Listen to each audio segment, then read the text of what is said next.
I start something new, it's always easy to begin.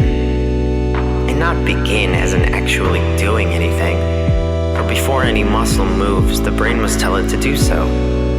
And who can say what neurons flash in such an order as to consider the start of something new? But from my experience, it's never much trouble at all. I'm not sure about you, but I feel as if I spend more time daydreaming and fantasizing about the constant nagging of my neurons than I spend doing anything real. You can spend so much time there, you'd eventually consider that it may as well be real. Everything we see, hear, smell, do, feelings and actions and senses take place in the same organ that dreams of riches and unicorns and life somewhere else. It can be the most real thing you know, till the very moment it leaves your lips. To cast your subjectivity into the hands of another subjective being is to speak to them a language they've never known. And how many times have I looked at the camera and pressed my lips when I've heard another brain speak so differently than mine? You dream alone, but you never realize it until the dream is already gone. Hold on to my waking dreams and be surrounded by all that I know.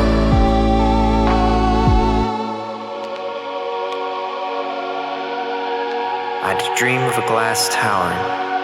If you ventured to reach the top, you'd never make it unless you were already there. To look down from such a construct and wonder what it'd be like to try and venture up. To feel blessed to be there, but cursed to never make it there, or even try. I'd cling to the warped reflections that would keep me steady in place. You can feel the wind as it presses the attack, and nothing is less comforting than hope to keep it at bay. Perhaps to not be so high, to venture up instead. Our tower is beautiful, but fragile all the same. I lack the neck to see it, so maybe it isn't beautiful really, but it must be. For else, why would we be here? Perhaps to venture up I'd see it. Perhaps not to try at all and never fear the falling.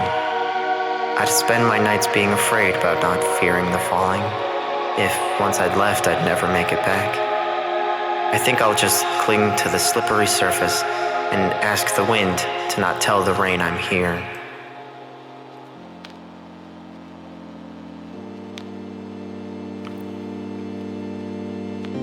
Only until you've started does the trial set in. How do I move forward? Will I go back and correct errors along the way after I've learned more than I do now? What am I trying to gain, and could I gain it if I tried? Perhaps we should stop. I cannot fail if I have not tried. Though, wouldn't you tell me that to fail is to grow? Tell me that I couldn't have walked if I had never fallen. Say again how the teacher says, try again and apply yourself more. Shatter my eardrums with the reminder of how we overcame tragedy in the past. To fail is to survive, and to succeed is to thrive, to which I'd say I've never thrived in my quest to survive. But it's all so vague, and to be completely honest, I have no idea what I mean.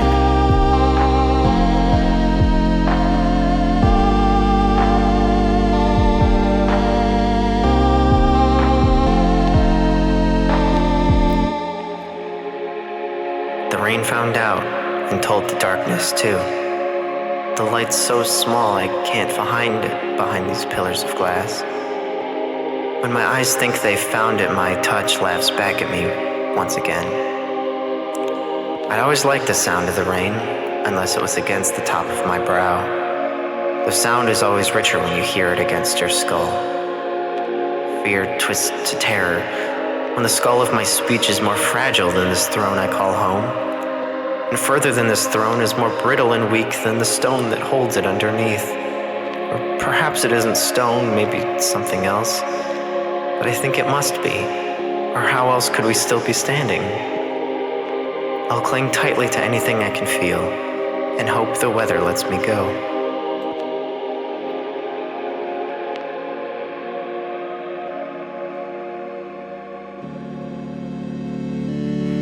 But to be completely honest, I haven't the slightest idea how to be completely honest. Slighter still how to be complete or honest. I've only barely begun, and it's time to stop. The bell has rung, and it's time to go home. tradition by now. This minute's venture was never meant to become something. After all, the neurons flaring all on their own was never the part that required anything from me. Or if I did and let this language leave my lips, to shun its reality and scream from inside it, given all the hollow space it has for me to wail inside most uncomfortably. Don't forget, you've signed the papers. To speak your intent is only to ensure its demise, you along with it. Really, if you're listening closely, you must be more lost than I am.